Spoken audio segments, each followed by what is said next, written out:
Welcome to the 3Haunted podcast, where we bring you all things horror, supernatural, folklore, mythology, and all things that go bump in the night.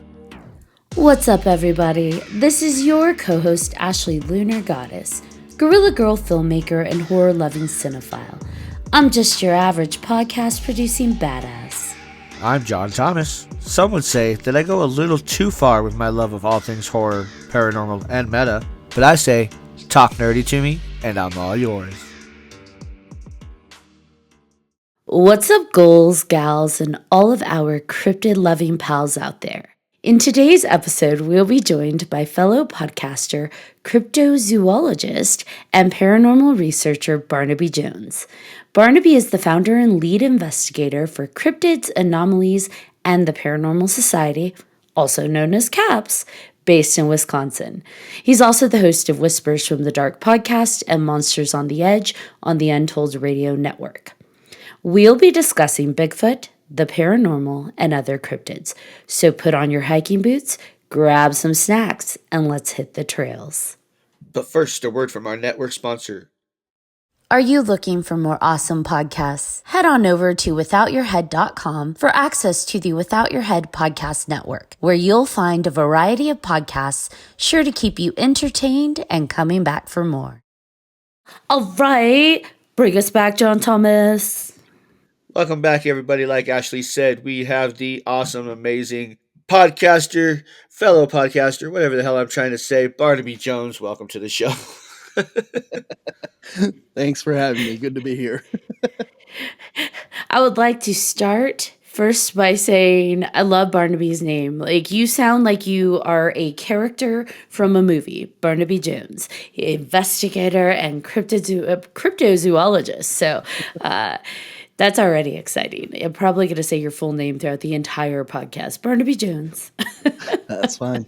For the older audience out there, I get it a lot that my name is a detective played by Buddy Epson on a TV show for over 8 seasons. And I get that a lot. Anytime I apply for a job or a loan or anything, like, is that your real name? And I'm like, that's my real name. Yeah, it's not a stage name for cryptozoology and stuff. It's literally my real name. So yeah. Which makes it even better. Yep. Your parents won with that selection.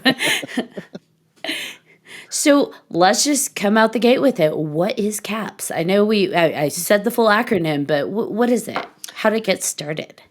Cryptids, Anomalies, and the Paranormal Society. When we started, it was a group of us that got together to investigate a specific property, and we started getting all this video and audio evidence and stuff, and I didn't know what to do with it, so we decided we were going to put out a YouTube video and kind of put it all out there, and it rolled on from there. We're like, well, this is really interesting. Now I want to do this, and I want to do this.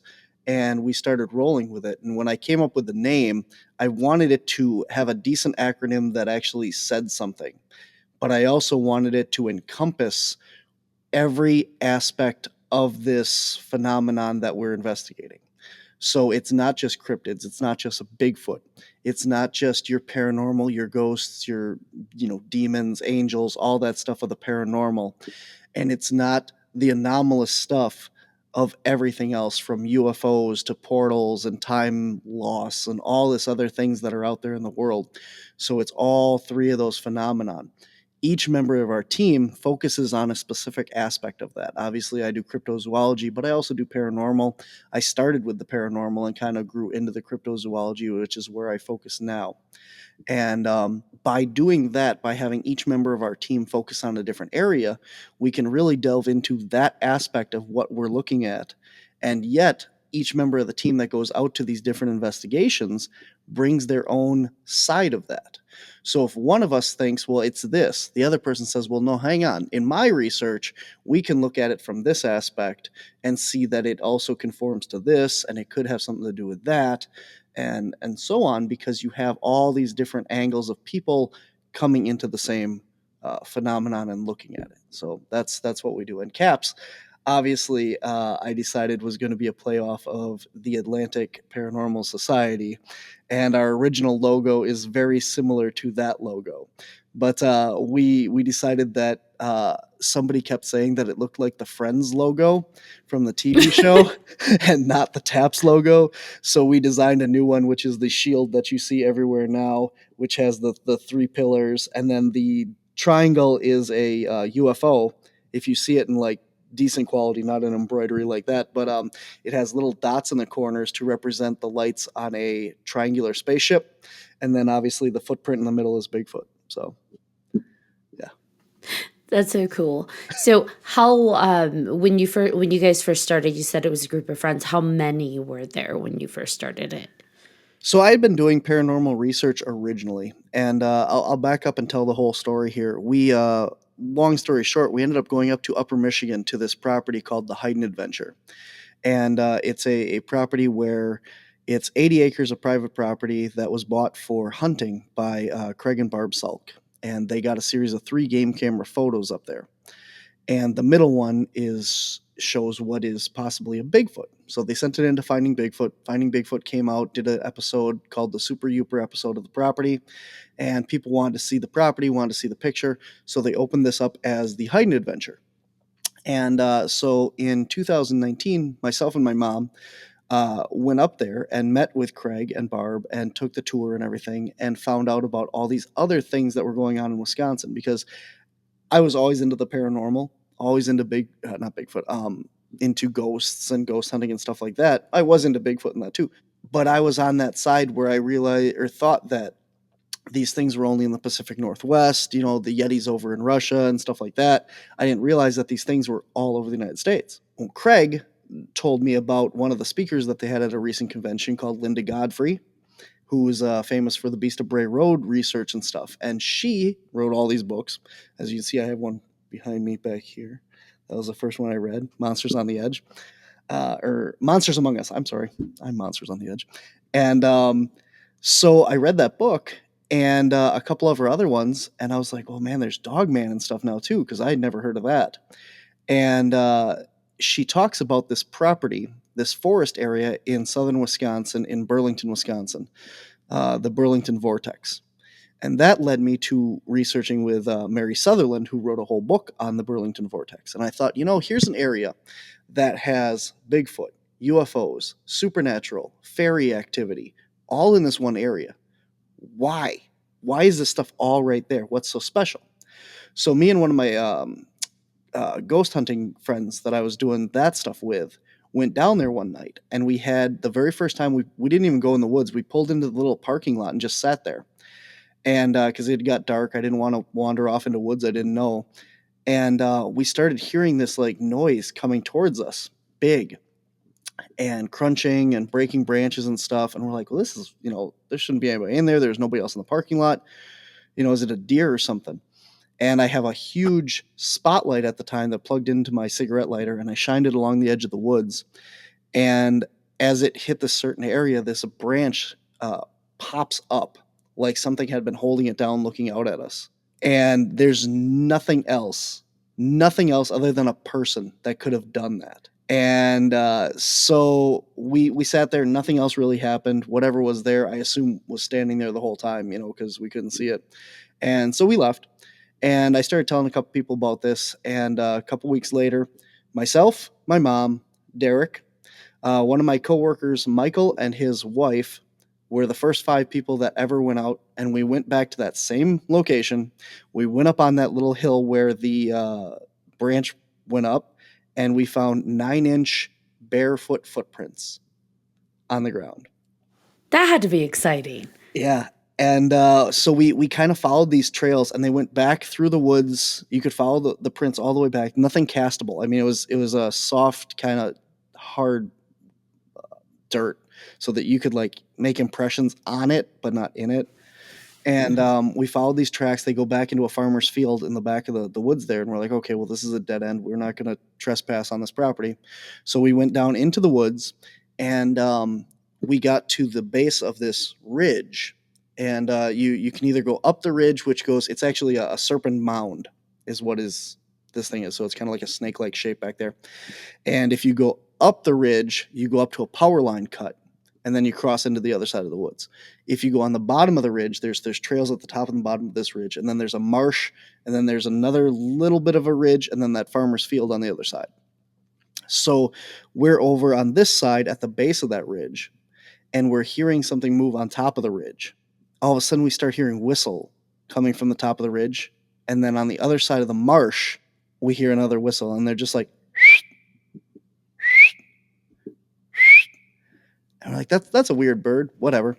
And so we decide, and granted, like the only Bigfoot I've seen is on TV at this time, and I don't know nothing really about this, just a little bit of what Linda Godfrey wrote about and stuff. And I'm like, well, we're just going to go in here and, video. This is all on video. This is our first episode. If you want to watch it on our YouTube channel, this is our first episode, first ever. You can watch it all, hear it all, everything. And we go in and we're like, okay, we're going to go up on this ridge and see what's up there. As soon as we made that decision to go up that ridge, from the other side of the marsh, this huge branch cracks off, like something just ripped it off a tree. So half of our team ran back to the main trail, and the other half is like, "What was that branch break? What is going on in here?" And that time, I mean, we're not completely naive. We're looking at these whistles like, is that really what we think it is? That's a bird. It's got to be a bird. And then the branch happens, and we're like, that was big. That was a big branch crack, and you hear it on the video, and it does not give it justice as to how loud that was. Not And a bird. we went back in, and we went up on top of that ridge, didn't find anything, came out, went out onto the power line cut, and we got the deepest guttural growl that we have ever heard come out of that wood line. Please tell me that was on camera. It's on camera. Yeah, it's on the episode. You can hear all this. There's Yes. nothing in this that I'm telling you is not in that episode. So we gave it due time before we turned around and walked back in, but we walked back in, didn't find nothing. So we finished exploring the whole woods, and then at night, myself, Michael, and Derek went back in at night, and we went back up on top of that top ridge line. And as we're coming back out, I got a series of 3. At the time, we didn't have thermal video equipment. We just had a camera. It's a little handheld trigger, takes a picture. Not very good quality, but it was still a thermal camera. And I got a series of 3 pictures of something upright, and I thought it laid down at the time, but it actually walked down the back of that ridge into the other marsh of the power line cut. We walked a little further down the trail, and on the opposite side of the trail, we get one picture of what looks like half of a figure standing behind a tree, like looking out at us. And at the time, it just looked like this heat signature, kind of like something standing there. Well, when I got home and zoomed in on it, you can actually see like the conical shape of the head and the whole half of the whole body of an arm, a leg, and then the torso and head of this thing standing right behind a tree. We've gone back in and looked. That thing was 10 feet away from us. So that was the very first 2 expeditions we ever did as C.A.P.S. And we kind of got spoiled there because, yeah. How far are you from that again? It's lower Wisconsin for us. It's about a 2-hour drive or so. That's not too bad. And have you, as you get bigger and your group expands, you guys go back there to see what you can find? Or was that kind of just your initial place and you've expanded out? So we did the first episode, which was filmed between August and I think November of 2019. And we were in there almost every weekend because stuff just kept happening. We had full conversations with an entity that said it was the guardian of the forest. It was a fey creature. We had this EMF, thing talking yes, no, answers questions. We had interactions with a shaman and some native spirits on the other side of the woods. There's 2 sides. There's like the magical fey side of the woods, and then you cross over, and it's like this shamanic site on the other side. So there's 2 totally different energies of this woods area. And so we did that for then, and we wrapped up the episode, but we kept going back. So we actually did a return to Burlington Woods the following year episode, and we tried to like debunk a lot of this stuff. So we went in and we thought, well, all this energy, there's a power line cut. So is this energy coming off of the power lines? So we went in and we did 3 sets of readings throughout the day. So we went in early on and we took readings through the whole woods to see what it was at specific locations. Then we went in later, we took readings again to see if different times of day had more energy. And then at night, because more people come home, they turn on their TVs, their lights and everything, we wanted to see if more energy was flowing through these lines after dark. And we found that it was about the same amount of readings everywhere throughout the day. So when we're getting these power fluctuations of something talking to us or trying to communicate, that's not coming off these power lines. So we've done a lot of our stuff that we do is science based. We have mediums and that all on our team as well. And it's good because when you have that and you have the equipment, they're not the same thing. They don't work the same way or anything. So when you have these correlations of these person and equipment telling you the same thing, you have a lot stronger case for any of this stuff. It's really cool the way that our whole team can work that way. Your mic is muted. I don't know how I hit that. Oh. You had originally asked the question, why that area? And I mean, given everything you're saying that you're able to pull, from the different aspects of the woods, how it has different energies and different presences that you're able to interact with, why do you think that is so heavy in one specific area? Yeah, the more you learn, the more questions you have, and that's that. That's it. That's all I got for you. So I really don't know. Um, Mary Sutherland, who used to own the Sci-Fi Cafe down there, she wrote The Haunted Burlington Woods. For anybody not familiar with her, she's amazing lady. She knows all kinds of stuff. She's had a lot of experiences. She does tours down there. She thinks that the whole Burlington area is a portal. And there's like secret tunnels and stuff that are under Burlington from back in the day. Like, I don't know if they're Underground Railroad or what her thought process was, but there's tunnels that run all under the city of Burlington. She's got documentation on that because she used to have this cafe and stuff there. So she's seen the tunnels and had them in her basement and that. And I really don't know. John Keel always wrote about these window areas. And there's, certain areas around the United States and the world, like Skinwalker Ranch. And there's another property down in Wisconsin, Lee Hample's Hayfield. And we've also done a lot of work down there. It's right off of Bray Road, where all the Beast of Bray Road sightings and stuff have been happening and stuff since the 1990s. The Mothman stuff was weird. There's so much like people issue with that whole story. Right. That we tried to tell it non-biased, and we tried to go in and just, is there anybody that can come forward and say, yes, we had an experience? All these people say, oh, I saw one, and it's all being reported. And then it's like, well, okay, but I want to talk to anybody. Anybody from any of those stories that said, yes, I saw it, yes, I had that experience. And we got the 3 of them. And then we get a couple from out of state. I've interviewed a couple people from Minnesota that have had an experience. Oh, wow. That has nothing to do with down there in Chicago. So they've been pretty good. Actually, my network producer, Doug Hychek, actually had an encounter with one. So that was one of the first ones out of Minnesota. And at that same convention where I met Doug, I actually had the guy that you see talking like against that wall. He was just a customer there, and he's the one that had the other encounter in Minnesota. And him and Doug's are very similar, where it just like flew over the top of their car as they're driving down the road. So you asked me why I thought that Burlington was an area that had high strangeness and what all that was. And then I said, well, John Keel talked about, the different window areas. And I said there was another one that we investigated, which was Lee Hample's property off of Bray Road. So that's where we started this whole train of derailment. Anyway, Lee Hample's property has been featured on several TV shows, from High Strangeness to The Beast of Bray Road himself, because he's had that on his property. He's got footprints of the creature on his property. And so he has all these weird phenomenon from orbs of light to weird creatures and UFOs. So we got the chance to do 2 different investigations on this property. And the first one is on our YouTube already. The second one is coming out this coming year, 2024.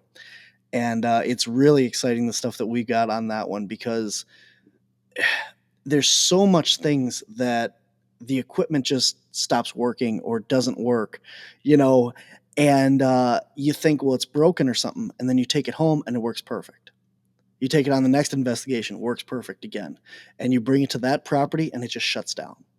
And the stuff that we got this past time when we were out there just leaves you scratching your head, just even more so than the first episode that we had. And the first episode is Wisconsin Skinwalker Ranch on our YouTube, Wisconsin C.A.P.S on YouTube channel. And it's our highest watched episode on our channel because it's phenomenal. So one of the things that happened at this time was we went out there. We wanted to capture as much evidence, as much data as possible. So we parked our van in the middle of this field. His whole hay field's like the size of a football field. And it's nothing special. It's just a hay field. He grows hay. He has a horse farm in Illinois, and he grows hay to feed his horses on this property. That's all it is. There's a barn and a hay field. And so we put trail cameras around the edge of the property. We had 3 of them. And each one was supposed to take 1 picture every 5 minutes. The 2 on the end of the property took no pictures. No pictures at all the entire night. Even though they were set to take 1 every 5 minutes. Nothing was captured. The third one was set right straight out from the back of our van. So in line with our van in the middle of the field. And we were using an Ovilus 5B throughout the night to try and communicate with whatever was out there. We had night vision, we had thermal imaging, all this equipment. Our van has 4 security cameras that wrap around its roof, that it drives with them on, runs with it on, everything. We now have an RV. We've upgraded from the van, but at the time we have the van. And has big floodlights on the sides of it to illuminate whatever we're doing and stuff. And it has a backup battery in the back that runs all of our equipment. And that charges off solar panels on the roof, or it runs off of the alternator when the van is actually running. It has a solenoid that turns it on and off so it doesn't drain the front battery. And then it has a computer backup battery, so that if like you use it in your house, if your power goes out, your computer's still on, you can still save and shut down safely without losing anything. So we have the backup battery and then this other computer battery that runs our security cameras, And at one point in the night, all of this stuff starts going down. The battery is drained, so there's an alarm going off telling us that the battery's low. The backup battery turns on, turns off, turns on, turns off, turns on, turns off, and it won't stay on. It's just draining itself down as well. So then we're like, okay, well, let's turn on the van and make sure it's working. Well, now the internal lights in the van aren't working. Like, we hold the doors open, they don't come on. We shut the doors, none of that's working. It's just all this electrical failure in this van that should not be possible. Like, you would have to, I would have had to have a lot more stuff running than what I did, and it's no way this was right. So throughout the night, we had been using this Ovilus 5B to try and communicate with whatever was out there. And we got answers like triangle arrives and special hunting and all these weird, just creepy things. So while I'm sticking my head in the side of this van, I turn around to my mom, who has the Ovilus at the time, and I said, "Are you doing this? Like, is this you? Are you doing this?" And it says 2 words, as aggression. And just the hair on all of our arms stood up, and we're like, okay, yep, okay, we're done. And yeah, it's not like I don't want to get anybody wrong, because everyone's thinking, okay, you chickened out and you left. But here's the thing. If all of our equipment is malfunctioning, all of our cameras, all of our audio, all that stuff, we can't record any of this. It's just a story. So if something happens, this triangle descends from the sky, we're not going to have it on video anyway. So at this point, it's a story. It's my word versus everything else. Why are we staying? And if something bad is coming for us and the cameras go out, there's no evidence of what came and took us away. What aggressively came to you. So we honestly just threw everything in the van, literally picked it up, chucked it in the van, drove around the edge of the property, grabbed all the trail cameras, chucked them in the van, and went home. And so we got back and we're looking at these trail camera images. And the only one, like I said, that took any pictures was behind the van, straight out from it. So the van is in the middle of the field like this. And behind the van is this little like half moon shaped thing hovering above it. That security camera went out. It lost its IR filter where it switches from daylight to nighttime. So it's just a pure white screen now. That camera does not work since this happened either, by the way. And this little looks like a UFO, kind of at an angle hovering behind the van. And there's 3 pictures of it kind of up here, then just kind of like hovering back behind the van. You can see it all in the episode. And I thought, well, that's weird. It looks like a UFO. And it's not in any of the pictures throughout the night. We didn't see it with our eyes or nothing like that. And then I got to not this past season, but the season before of Skinwalker Ranch. And they're showing pictures of, or I think it was video, but they just took screenshots of it, of their helicopter flying over the triangle. And underneath it is that same half rounded object that they had underneath there. And I'm like, oh my God, like that is the same thing that's in our pictures here. So it is phenomenal. And I will spoil this year a little bit. I actually got to go out last year to the property next to Skinwalker Ranch. The Utah or Wisconsin Skinwalker Ranch? Utah. Oh, so jealous. Okay. So jealous. I got permission to, I took they do a UTV tour of the Mesa, and they get to go up there and you can see the entire Skinwalker Ranch because it's their property. They own part of that Mesa, so they can take you up there and show you. And you can see down into there. And I got to do all that. And then I got to do an investigation from their property of the area. And I did not have like super weird stuff happen, but the one thing I had was they asked me to do some videography of their property because they have this campground. They just redid it. And they said, well, do you have a drone? And I said, yeah, but I'm not going to put it up. I'm not going to, spy on Skinwalker. That's not what I'm here for. And they go, no. We want you to.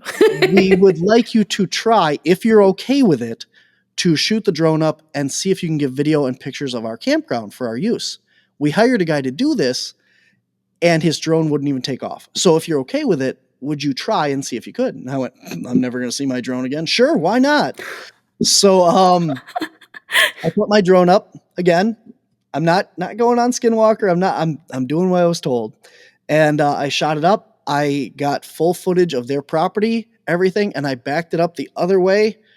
So I went like, I don't remember exactly what it would be like parallel to the, or not, parallel to the Mesa, kind of is where I was. So I was running from the front of the Mesa to the back of the Mesa like this, and that was fine. And then I went the other way to get a long shot of their property from the side, like looking straight at the Mesa. And you can hear the drone up in the air. I was about, I think like 400 feet up or something at the time. And it just got quiet. And I turned around and I looked up and I just watched the drone fall straight down 400 feet out of the sky. Oh my gosh. And the battery didn't die. I did not lose signal because if it did, it would home itself when the battery gets too low. So something just turned off my drone.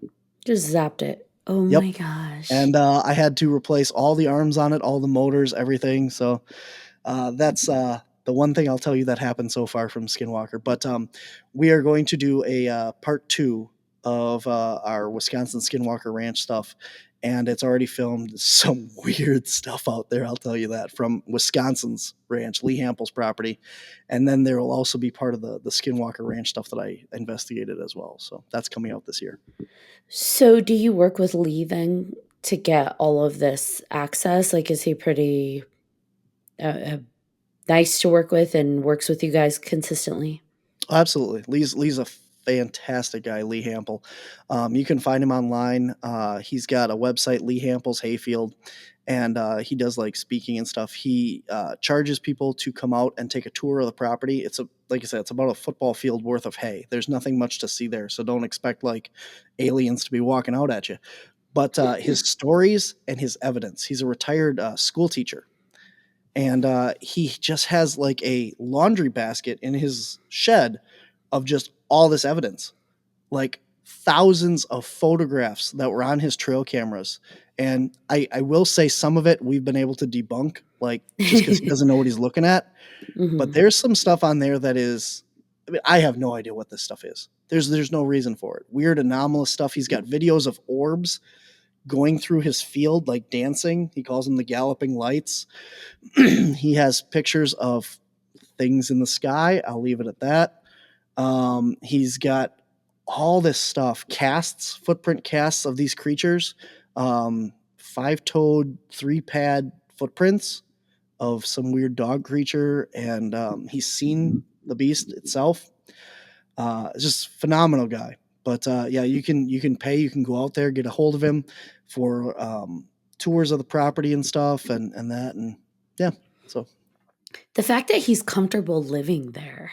he does not live Like, there. oh, he He does doesn't. not live Okay, I there. Yeah, was I think gonna say, oh that my was part of gosh. what you missed. I think that he I has think I that did, field bud. for hay. He just bought it. It's a barn and then like a football field size hay field. He lives down in Illinois, and he just comes Mm. up here to harvest the hay for his horses down in Illinois. So Yeah, I wouldn't want to live there either. he does have like a little apartment in the barn that he stays in when he's up here for stuff. But yeah, but he does not live there full time. So, but he does have very close neighbors that watches the property. So don't think you're going to sneak onto the property. So. Of course not.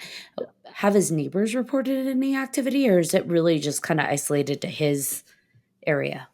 So as far as the weird stuff, he looks for that. He has cameras and stuff all set up for it. The otherwise, his neighbors are all they've all had pretty much encounters or stories about the Beast of Bray Road, the upright canine creature.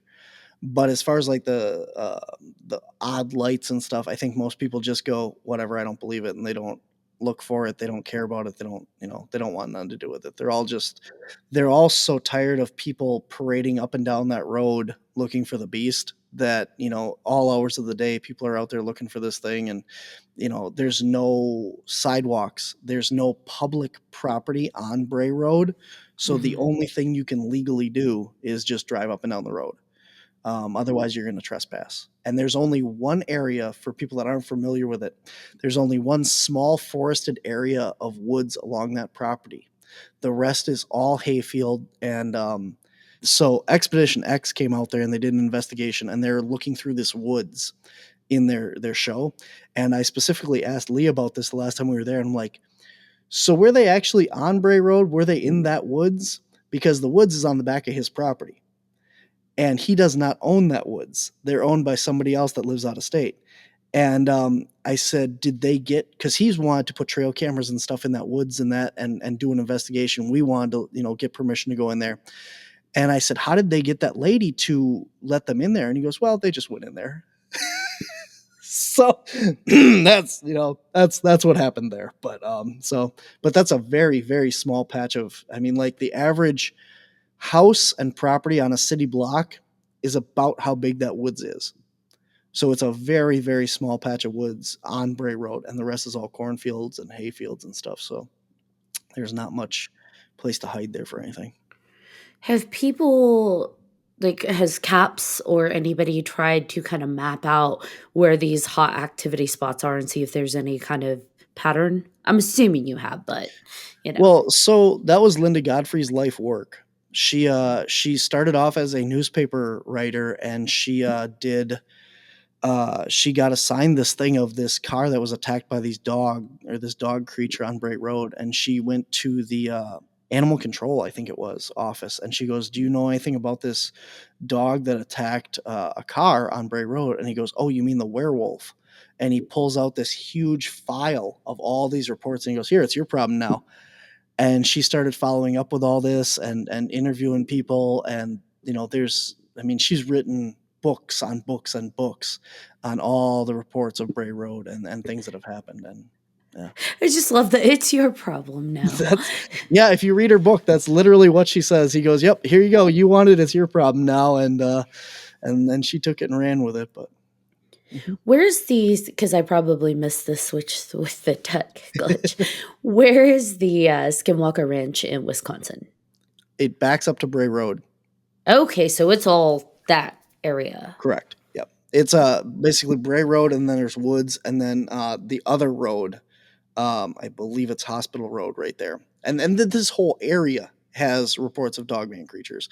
And the Burlington Woods, where we were talking about in the beginning of the show today, is actually about 20 minutes from this area. So Burlington and Elkhorn are right next to each other, which is why every time we go down to Burlington or Elkhorn, we do them both because we just kind of check up, see how things are going, and then monitor the other one as well. So they're very close to each other, and there's all kinds of other phenomenon and weird stuff that's reported down there. So everything. Yeah. I feel like there's got to be like a triangle of hotspot activity, and you've got like the Burlington Woods, you've got the Bray Road, and it's like, where's the other end? Where's the third tip? Right. Yeah. I was like, We got the where's Kettle all the ley Moraine down there lines? too. Yeah. You have the what? The Kettle Moraine forest, national forest, is down there as well, and that has Dogman and Bigfoot and stuff in it as well. And there's another investigator here in Wisconsin, and he does a lot of work in the southern Kettle Moraine. So I kind of let him do that. We do more of our research up north in Rhinelander and Mountain, Wisconsin, and Upper Michigan, which is where I the Hayden Adventure property that I talked about in the very beginning that kind of got us into all this, kind of led this adventure. After our whole thing with not Bray Road, Burlington Woods, we reached out to Craig and Barb Salk, the owners of the Hayden Adventure property. And we said, this is what we're doing. I know you don't let people on your property to investigate, just the tours, but would it be okay if we came up there and did this? This is what we want to do. And they said, okay, you can come up for one weekend. It'll be Memorial Day in 2020. And we came up, we did a whole investigation. By the end of the investigation, Craig and Barb said, we really like you guys, and we want you to be able to come back and keep investigating. You guys are respectful. You do what we asked. You didn't overstep anything. And we want you to get to the bottom of this. Wow. And so ever since 2020, my team has been up there. In 2020, we were there almost every weekend, once a month, going up there, doing different experiments, trying different things, investigating, getting evidence, getting audio, video, thermal videos, trail camera pictures of these creatures up there, and Bigfoot. So we've gathered all this evidence and stuff. Well, so Craig, the guy that got the trail camera image up there and everything to start with, he got diagnosed with thyroid cancer in November of 2020, and he passed away in April of 2021. And so we worked really hard with Barb, his wife, and we fundraised and we helped out as much as we could and everything as a group, because we, in the couple months that we knew Craig in 2020, we got really close to him. And he is an amazing man and just phenomenal work up there, and so grateful that we got to come and spend time on the property. And Barb let us continue coming up there and wanted us to continue working on this and keep this going. And that's what we're doing right now, because Craig had originally written a book from 2012 until 2017 or 18, I think. And it was documenting every weird thing that happened on the property, all the trail camera images of these pictures of these things that he's gotten, stories of stuff that's happened on the property and everything. Well, when he passed away, he was working on book 2 of this. And it never got finished. His first book was self-published, so it was only for sale at the Hayden Adventure. He didn't have it on Amazon or anything like that. And so when he passed, I got his second book. And with Barb's permission, I edited the whole thing. I fixed, the grammatical stuff because it was a rough draft and everything. I added the stuff that he didn't get finished because some of it was just like an outline of stuff that we had done up there and that, just documenting stuff. And I wrapped up his book, and then I finished with book 3 of everything that happened from when he passed away until this past October. And it just came out this past year. It's called Bigfoot is Hiding. The Incredible True Story of Bigfoot in Michigan's Upper Peninsula. And all three of the books are in here for the first time together. And you can see everything that happened from 2012 all the way up to 2023. It's over 10 years of documentation, full color book, everything that's happened on the property. And we wanted to keep everything that he's done up there alive and all of his research and stuff. So launching in June of this year, 2024, at the Marinette Menominee Bigfoot Convention in Marinette, Wisconsin, we are launching the Hayden exhibit. And the Hayden exhibit is going to be a traveling museum that is all of his original, like, he took you on a tour on the property, and there's all these signs and evidence and stuff around it. Well, we've turned this all into big stand-up banners, and we've added more information of since stuff that was not on the original tour. So we have all these banners. We have a diorama of the entire property, so you can see where everything happened on the property. And we have audio that you can come in and listen. You can put headphones on and you can listen to different audios that we've recorded on the property of these creatures. And the banners have QR codes. So you can scan the QR code on the banner and you can actually hear Craig talk about that from his original tour. Oh, that's really cool. So it's this huge thing. Presentation I'll be doing this year at all the conventions and everything on the Hayden adventure, everything that happened up there, all this evidence in the book. You can get it on Amazon in hardcover or softcover. It's only $35. Bigfoot is Hayden. And if you want a signed copy, you can go to wisconsincap.com and get a copy of the book that way as well, or at any convention that I'm at. But we just, Craig was so special and just an amazing guy, and we wanted to keep this whole thing going and all of his hard work going and everything. And with Barb was not as into Bigfoot as Craig was, so she couldn't keep the tour going, didn't know all the stories and all that stuff, and she just doesn't want to pay the insurance of having people on the property and that. So the whole Hayden adventure is gone. We're still able to come up there and stuff, but not public. We thought, well, let's take it out to the people. So that's what we're going to do. So. That's really amazing that you continued and finished his project for him. I imagine that's really special. Even if she wasn't into it, that is special for Barb, knowing that's what his passion was. And that you, like you said, you're getting it out into the publics and respecting that she just doesn't want that on her property. So really awesome that you were able to do that. So how big would you say C.A.P.S is now? I know you guys started kind of sounded like maybe 7 to 8 people on your first adventure. How has it grown? Quite a bit? There's about 15 people on our team now. Nice. Yeah. And we go and we do everything. We usually pick one big event each year that we go out and do a in-depth investigation into. So a couple years ago, we did UFOs in Wisconsin. So we went and interviewed as many people as we could. We went to all the UFO conventions in Wisconsin, the Bellevue and all the different areas that are hotspots. And before that, we did the Mothman one. We were talking off camera about that. We went down to Chicago and we filmed interviews with all the people that had seen Mothman down there and did that. But then our other documentaries are all stuff that we get called to do. So we do private home investigations, and that doesn't mean that it's going to end up on a show. If you need help at your house, we'll come out and help you without, we film it so that we have evidence in that. But if you don't want us to show it to anybody else, we won't. But a lot of these cases, there's something there that is important for people to see. So I'll talk about one here in particular. It's our probably our most known prominent case that we've done. It's our YouTube episode is called Documenting Fear. And we got called to this house in Kenosha, Wisconsin. And they said that there's stuff going on in this house. It's bad.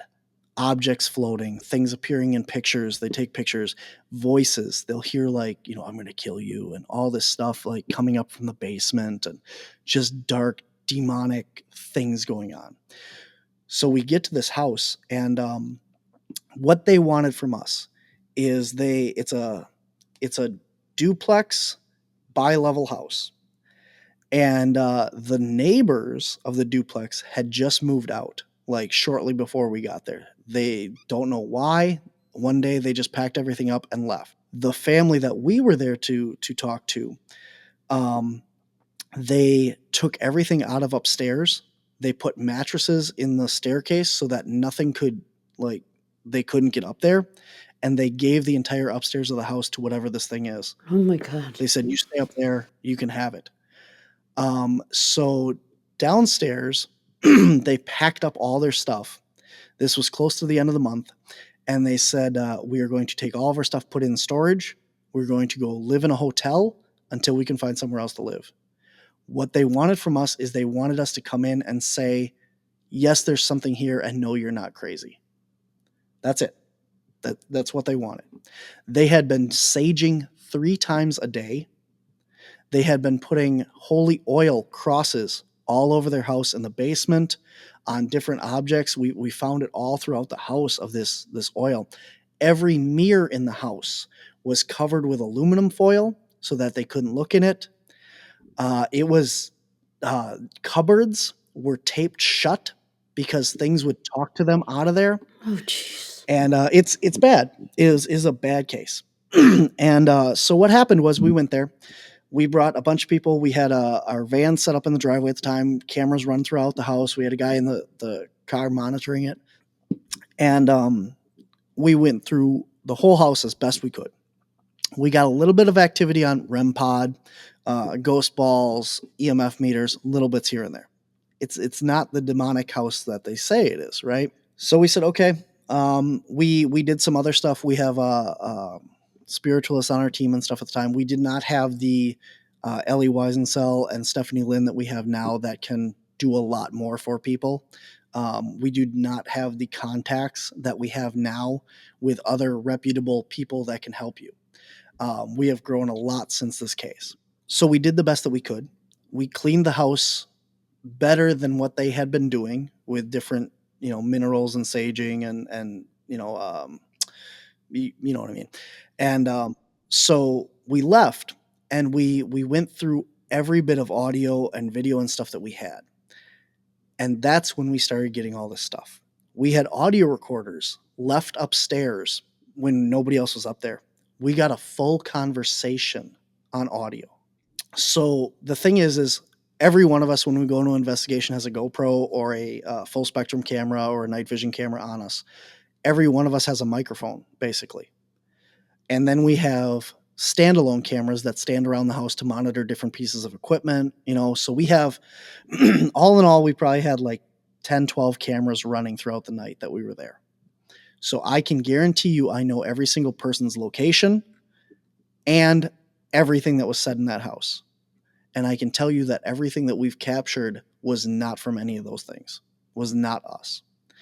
And there's one thing, me and Nico are upstairs, and me and Nico are discussing like the family, like, well, do you think this is just like somebody walking outside, and they're hearing it or something? And there's 2 voices. One of them says, this girl is trouble. And then another voice goes, she is fucking crazy or something like that. Or she is something like that. The other voice, there's 2 guy voices. So that's one. And these are all on the episode again, Documenting Fear on our YouTube channel. And then at the end, we have this full conversation from the upstairs room above their bedroom. It goes to the effect of, hurt him. No. Hurt him now. And then this deep growl. And then, okay. No. Oh, no. It gives you chills. Like, so long story short, there's other audio. There's other stuff from the episode that you can go listen to and stuff that we captured there. Weird stuff like my mom and Luke were down in the basement and she's walking from one room to another and there's this weird audio of something goes beep, beep, like, get out of my way, kind of like beep, beep. We caught it on 2 different audio recorders and she heard it live there because she comments, she's like, what was that? I don't know. But I mean, it's not like demonic, weird, scary, but like, what is this noise, And we also got like a very deep breath, like a sigh, just other stuff in there that, is not us. We know that it isn't, and all in this episode. So what happened was the family moved out. And our plan was we were going to follow this case. And when they moved into their next house, we were going to go in, we were going to have the house blessed, cleansed. We were going to bless the whole family, cleanse them, and move them into this house and hopefully have a better start to this. Well, they moved out into the hotel, and things started following them there. And it started to get worse at the hotel then. And at this point, they stopped replying to my emails, they stopped replying to my text messages, and I reached out, I think, 3 times, and they did not reply back. And finally, I texted them, and I texted everybody that was involved in this on their end, and I said, I'm not going to keep bothering you. This is my information. You know how to get a hold of me. If you want help, you want to reach out again, this is, me. But otherwise, I won't continue pushing this. And they disappeared. Up until about a year ago, I didn't even know this was possible, but like on YouTube, you can share like a social media page. Like you can post updates or whatever. And they shared our episode on their YouTube page, and they said this stuff is still happening. Oh So no. I reached out to them again. I had their contact information, and I reached out again, and I said, "Do you want help? I have more resources now. I have better things to help you." And she replied back and said, "Yes, we want to do this stuff." And I said, "Okay, these are the people that you need to talk to. This is how we can help. This is Ellie." And she never reached out. So, I mean, at certain points, if you guys do paranormal and investigate, there's only so much you can do for people. And at certain cases, I mean, sometimes it's the house, sometimes there's something attached to the house, sometimes it's the people. And if the people don't want to help themselves, don't want to take that next step of, it's a matter of being stronger than whatever's there. You have to push it out and say, I am in control. This is my life. You cannot control me. And if they aren't willing to take that step and learn how to do that and push these entities out and protect themselves on their own level, this stuff is going to keep happening and keep coming back. And unfortunately, this is just one of the cases that, we had all this stuff and terrible situation, and there's just nothing else we can do for them. So it's up to them to try and take that next step and get the help. And she said that she'd even gone to a priest and was working with him like in counseling and stuff, and he couldn't even help her. So I don't know if that's she wasn't open to the help or if what the situation was there, but that was the story that I had gotten when I had gotten a hold of her the second time. So Well, sometimes all it takes is one. And if it's a full family and one individual isn't receptive to the help or isn't wanting to let go of that, whatever that connection is, then it doesn't matter who else wants the help because yep. it's that one open individual. So it's really hard without, I guess, talking to the entire family. Did you ever follow up on the duplex itself to see like is there a high turnover of like renters? Oops, I hit my mic. Or anything like that? We do that before we go to a location. We look at that, and I mean, it wasn't necessarily in a great part of town. It was not necessarily a great, location or whatever. And there definitely is a high turnover, but I don't think it's any more than the average hotel, or not hotel, the average, duplex, a year or two, something like that. Yeah. So, Yeah, that's unfortunate. I hope whatever is happening with them, I hope they're able to get help and that conversation is normalized. Because I imagine if you're experiencing something that intensely, people don't believe you. Like they went to the extent of having you validate, like, hey, you're not crazy. And I can imagine it's hard to talk about that. So hopefully they are able to get out of that issue because that sounds terrifying. yeah. I'm Yeah. not gonna lie. That sounds absolutely terrifying. If you were to the extent where you're covering up mirrors, that tells me they're seeing things in their mirrors. And if Mhm. you're, you know, taping cabinets closed and stuff like that, like blocking off full levels of your house, like that's pretty intense. So I hope it gets better for them. Creepy. beyond creepy, Absolutely. terrifying. Yeah, I wouldn't be able to stay for sure. I'd be like, nope, I'm out. I'd be having a talk with each and every family member. What's happening? Which Right? one of you Which one of you is? started it? I'm joking. If it went to the hotel, I would say which one of you is connected. No shame. We definitely did have that conversation. We had Yeah. that as part of it, and there's a little bit more to the story that's more personal than that as well.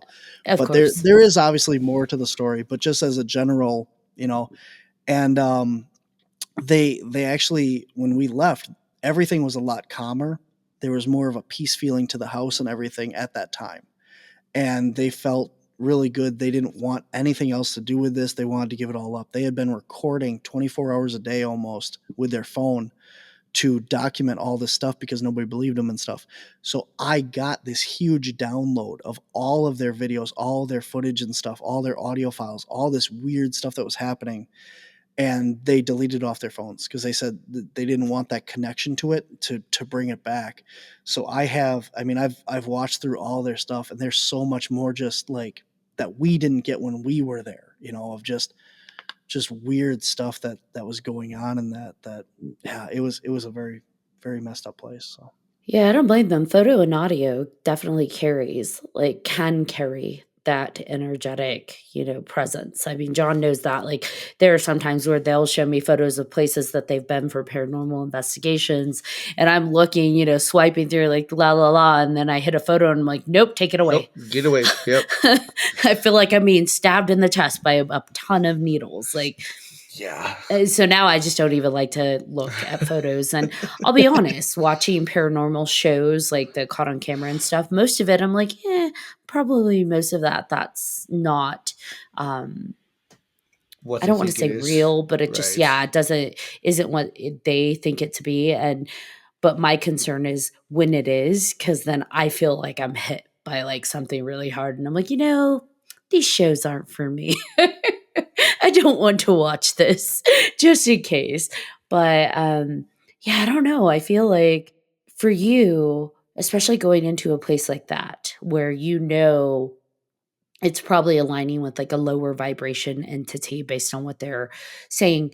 Do you ever worry that it's going to, attach to you or come home with you? everyone that did that investigation left with something. Oh, And it came home with us for a little while, and we were all pretty much able to get rid of it. But yeah, we all had weird stuff. I had scratch marks on my steering wheel. how do you deal with that? It's all intent and energy. And when you put the energy out that you can't touch me, I don't want you here, this is my space, and you believe it, you put that intent behind it, you have that energy, that force field, you got to put it out. We have, crystals and things in our houses and sage and, stuff that protects us. And we have a very good team of people now that can clear that energy for us and clear our spaces for us when we leave these investigations. And, it's stuff that you have to learn and you have to believe because, I always thought this was weird, like the people that, see an entity, whatever it be, Bigfoot, Dogman, ghost, shadow person, any of that stuff. And they say, in the name of God, you cannot harm me. And this thing leaves. Okay, well, if you don't believe in God, if you're atheist, if you're pagan, if you're whatever happens to be, is Bigfoot, Christian, why does God have an effect on him? And this has always bothered me, because why is that the thing? Why is that the go-to? And then I started thinking, well, it's not God, it's the idea, it's the thought. If you believe in God, God will protect you.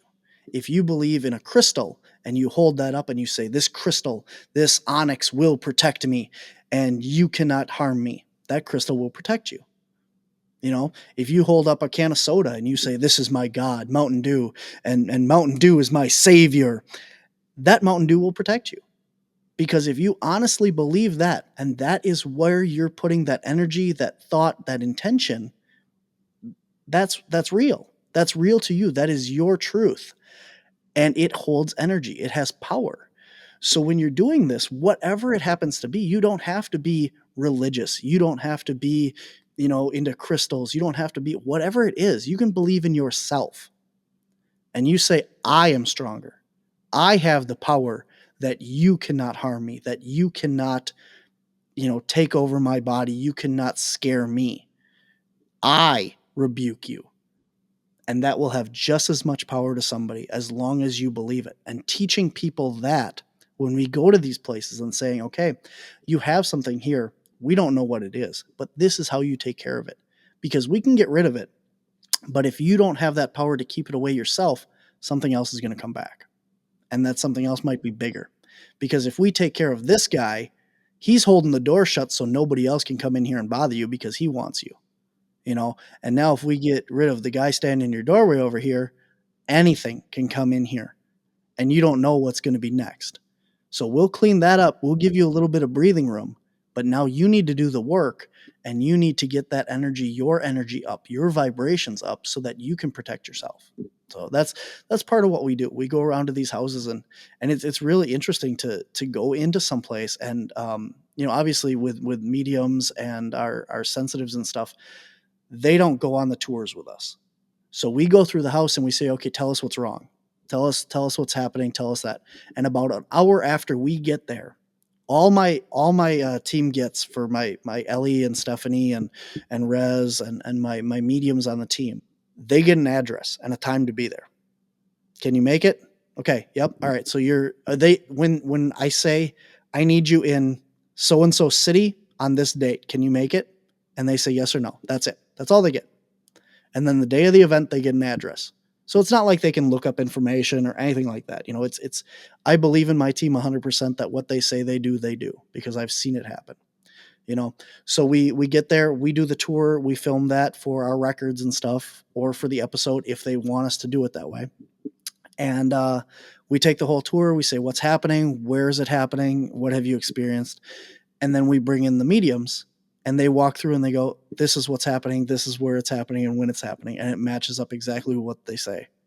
And it's phenomenal to see that happen because there's no way that, Steph, Ellie, Rez, and that can know any of this stuff because they weren't even physically there when this happened. They didn't eavesdrop from the door or outside, they're not even at the house, and we go through and then you're able to make that connection. We had this really interesting case recently. It's going to be on our show coming up this year. And they took us through the house and they said, this is happening in this room. I feel like I'm being watched here. I feel like there's something in that corner over there. Right. And Stephanie came in the house and she goes, I don't like this room. I feel like something's watching me from up there and there's something over there in that corner. And I went, okay, great. That is exactly right. Now, what is it? And she goes, well, it's this. This is why it's here. This is what it's doing. And I went, okay, well, let's call the family back over here and tell them that, and we're done. Call it a day. Because what else do I need to do? We're there to do an investigation to get answers and figure this out. The family doesn't want a whole TV show made about their house and the history of, whatever. We're here to solve a problem. And when you walk in and it was that cut and dry as, it wasn't even a matter of, okay, well, now what do you get over here? What do you get over there? It's this is this. Yep. That is exactly what it is. Now, what are we going to do about it? Well, this is what's happening. This is why it's here. This is what they want out of this. And it wasn't a demon. It was just, this is what's going on here. And we were able to clean it up and the family was happy. Oh my gosh, that makes sense. And then we went on with the day because it was so good having that quality of people on my team to be able to do that kind of work. So Yeah, going back to the Mountain Dew, Ken, it reminded me of the miniseries of It when he has his inhaler and he's like, "This is battery acid, you slime," and he squirts the clown with the, yeah. So, like you said, it's all in what you believe. mm-hmm. Yeah, and if your inhaler saves your life, you're obviously going to have faith in it. Right.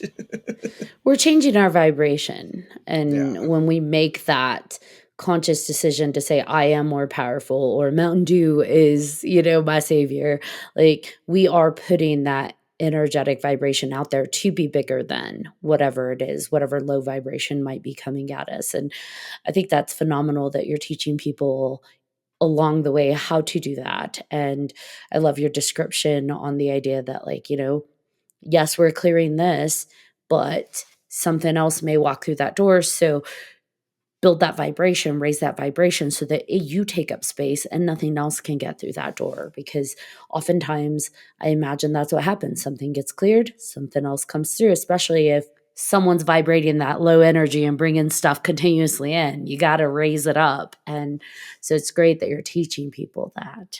Where's the furthest that you've gone for an investigation? We're from Wisconsin, middle of the state. The farthest investigation, I think, mileage would be we have an episode coming out this year from the Hagood Mill in South Carolina. Oh, wow. We got to go down there for a convention, and we got to do an investigation with Katie Stafford and Jeremy Leonard from 28 Days Haunted, and they'll both be part of the episode in there. We did some really cool stuff, got some cool results in that down there, so that's coming out this year. I'm not sure when. We do 6 episodes a year of our main series. It's C.A.P.S Road Trip, and then we also have Spirits of Menominee is coming out. The first episode came out in January.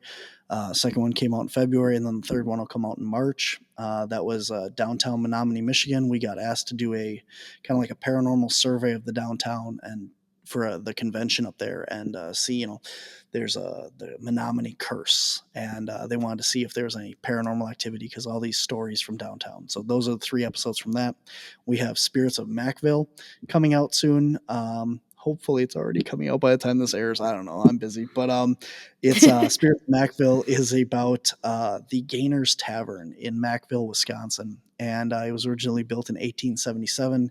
It has 4 recorded deaths. It was the original general store, blacksmith shop, post office, tavern for the city of Macville, Wisconsin, and it currently is a strip club. And it's been around for almost 100 years, and we got called in as a strip club to say there's weird stuff going on, what happened.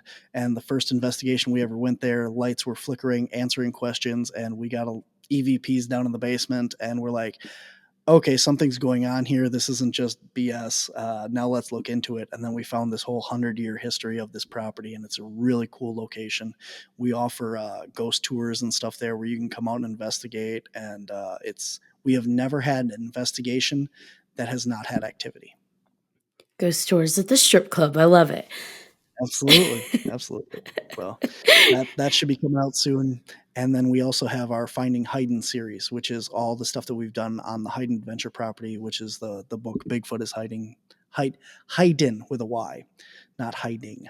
And we have a whole series on that of everything that we've done on the Hayden property. And we also have a show on Paraflix, which is on the trail of undiscovered beasts. And season 1 is all Bigfoot in Wisconsin. So all of the different series and projects that you're a part of, can that be found on the C.A.P.S website? Like, is it all linked there? Absolutely. WisconsinCaps.com, spelled out Wisconsin Caps, C.A.P.S. And you can find all the links to everything there, all of our social media platforms. And you can also go just to YouTube and search Wisconsin, the word C.A.P.S. And it's all on there. You can Google us, find us everywhere. Do you have merch, like Swinky merch I can get? We have some merchandise that you can only get in person at our conventions and stuff that we go to, and our speaking tours and that. We have some stuff there. We sell like paranormal equipment and that you can get there. We just don't want to do it online because it's too much work to do that. But we do have an online store on our website. You click on Shop Our Store, it takes you to our TeePublic page. And TeePublic, we upload graphics and stuff, and then they print it and sell it and share it. And you can get hats, t-shirts, mugs, tote bags, stickers, magnets, anything that you can put our logo on.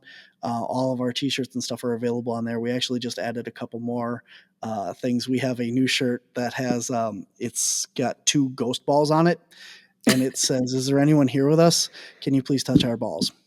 So, Oh, that's funny. John, that's a you I love shirt. it. Yep, that's our a new me shirt this for year. sure. So. Yep, I gotta get it. Well, awesome. Barnaby, I appreciate you coming onto our podcast today and dealing with all the tech issues we experienced. You have so many amazing stories to tell, and would love to have you come back on if you're open to that, to share even Absolutely. more. Do we have any final thoughts before we wrap it up, fellows? I would like to say just the same thing I tell everybody at the end of podcasts. I am so grateful for the community of the paranormal people and the cryptid people that are out there. All your TV stars and stuff that you meet at these conventions, they're all amazing people. Every single cryptid person, Bigfooter that I have met at a convention, I am personally friends with. I have had on my show. They're very open to share information and stuff, and the paranormal people as well. There are so many great people out there, and I have met so many of them that it's just an honor to be part of this community and this field. Thank you. That was very nice. Yeah. Last question I have before I have John close this out is speed round. What's your favorite cryptid? Well, chupacabra. Ah, yeah, me too. What about you, John? I don't know. What did I say the last time? I don't even remember. Probably Bigfoot, but Mothman's right there too. We'll say Mothman. I'm a chupacabra all day, every day. All right. Thank you again, Barnaby. All right, John Thomas, you want to bring us home? I do. Yes, thank you again so much for coming on. It's been a blast, and I can't wait to have you back on for a part 2, or in a 3, and a 4, and a who knows how many, however many we can get you on. Right? Glad to be here. Heck yeah. And thank you to all of our listeners for listening to this episode of 300 Podcast with your host. I'm John Thomas. I am Ashley Lunar Goddess. And if you have any questions, comments, or episode suggestions, please feel free to email us at 3hauntedpodcast@gmail.com. And if you haven't done so already, please like, follow, and subscribe to all of our social media. You don't want to miss more amazing guests like Barnaby Jones. Until next time.